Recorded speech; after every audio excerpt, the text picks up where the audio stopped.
Anam үшін düşpandayım. Жақсылық тілемеймін. Менің батамсыз. Мә, сен бақытты боламын деп ойлама. Саған есігім жабық дедім ба? Жабық.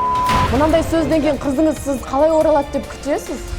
Көп айтатын сөзі бар, менің маман, осы сен не үшін туылдың деген сияқты айтады. Қандай ол ауыр дүние өзіңді туған шеше саған сөйтіп айтып отырса. Кесірім сұрадым, Бірақ ол оқ болып кесірім сұрадым, аяғына жығылдым.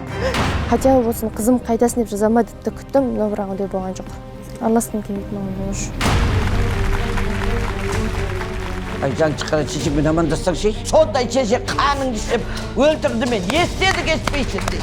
Ha. Canım. Canım kızım benim.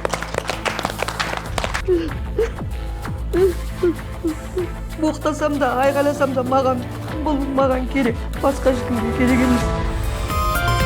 Жаңа маусым бейсенбі күні КТК-да.